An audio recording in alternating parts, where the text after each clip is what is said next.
Episode की शुरुआत होती है घर के अंदर मचे भयंकर बवाल से। अभीरा का गुस्सा सातवें आसमान पर होता है। वह कृष पर बुरी तरह टूट पड़ती है क्योंकि उसे अब यकीन हो चुका है कि अरमान की जिंदगी बर्बाद करने के पीछे सबसे बड़ा हाथ कृष और संजय का ही है।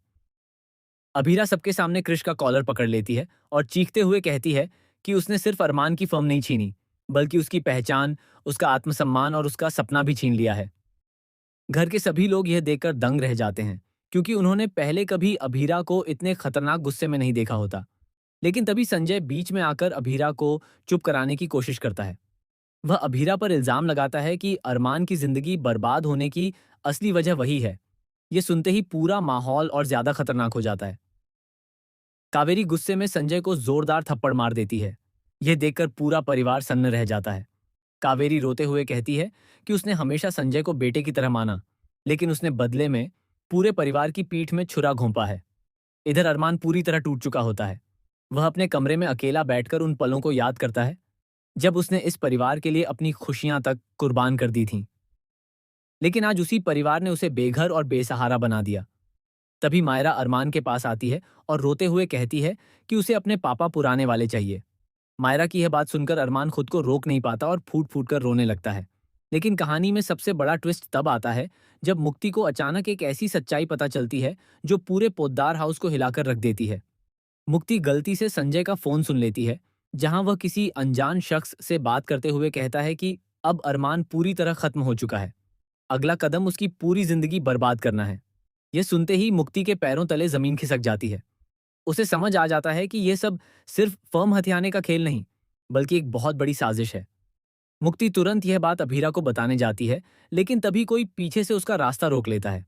वह शख्स और कोई नहीं बल्कि कृष होता है। कृष मुक्ति को धमकी देता है कि अगर उसने किसी को भी यह सच बताया तो उसका अंजाम बहुत बुरा होगा।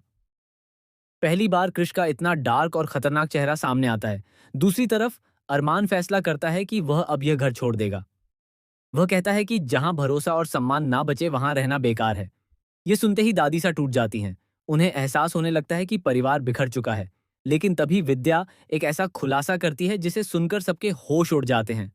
विद्या बताती है कि 6 साल पहले अरमान की शादी टूटने के पीछे भी संजय का ही हाथ था।